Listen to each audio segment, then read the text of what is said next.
আওয়ামী নেতাদের জামাই আদরে আদালতে হাজির করা হচ্ছে।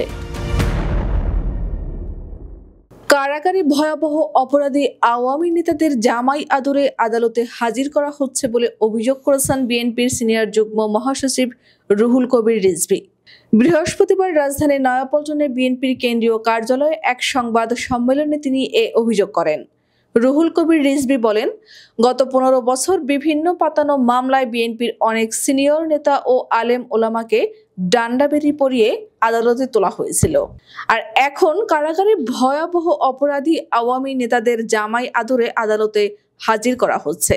পুলিশ প্রশাসন ও স্বরাষ্ট্র মন্ত্রণালয়ে হাসিনার অলিগার্করা সর্ষের ভিতর ভূত হয়ে থাকায় এমন পরিস্থিতির সৃষ্টি হয়েছে। তিনি বলেন, পাড়া মহল্লা পথে ঘাটে চুরি ডাকাতি ছিনতাইয়ের কোনো কমতি নেই। ঢাকা সহ দেশের বিভিন্ন স্থানে পলাতক কর্তৃত্ববাদী ফ্যাসিস্টদের গলার স্বর শুনতে পাওয়া যাচ্ছে। দেশের জনগণের পাচার করা টাকা পতিত স্বৈরাচারের টনিক হিসেবে কাজ করছে। শেখ হাসিনার একটি ভরসা হচ্ছে পাচার করা টাকা।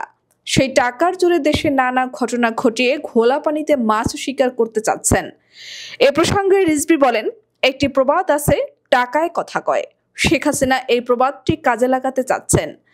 মাফিয়া অর্থনীতির জোরে শেখ হাসিনা দেশের যে সম্পদ পাচার করেছেন, সেই সম্পদের মুনাফা দিয়ে বাংলাদেশকে অস্থিতিশীল করতে চান। পতিত ফ্যাসিবাদের বড় বড় দোসররা অনেকেই প্রশাসনের হেফাজতে ছিল, কিন্তু তারা কিভাবে পালিয়ে যেতে সক্ষম হয়েছে? নিশ্চয়ই এখনো প্রশাসনের মধ্যে অনেকেই ঘাপটি মেরে আছেন, ফ্যাসিবাদের খুনি দোসরদের সহযোগীরা। তিনি বলেন, ছাত্র জনতার নজিরবিহীন গণ অভ্যুত্থানে হাসিনা ভারতে পালিয়ে যাওয়ার পর প্রশাসনের রঞ্জে রঞ্জে থাকা পতিত ফ্যাসিস্টদের সহযোগীরা ষড়যন্ত্রের জাল বিস্তার করছে। তারা কোথাও কোথাও গণহত্যাকারীদের সঙ্গে আঁতাত করে প্রকাশ্যে বিশৃঙ্খলা সৃষ্টির ষড়যন্ত্র করে যাচ্ছে।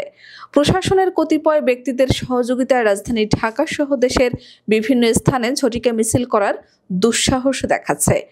আঘাত করছে বিএনপি ও অঙ্গ সংগঠনের নেতাকর্মীদের। ঘর বাড়িতে অগ্নিসংযোগ করা হচ্ছে। শিল্পী, কুশলী, রাজনৈতিক নেতাকর্মী সহ অনেকের বাড়িঘর, যেমন ভাস্কর মানবেন্দ্র ঘোষের মানিকগঞ্জের বাড়ি আগুন দিয়ে ভস্মীভূত করা হয়েছে। কোনো কোনো পক্ষ আছেন যারা ঘোলা পানিতে মাছ শিকার করতে চান। তাদেরও নেপথ্য ইন্ধন না থাকলে ফ্যাসিস্টের অনুচররা দেশে বিশৃঙ্খলা সৃষ্টির দুঃসাহস দেখাতো না।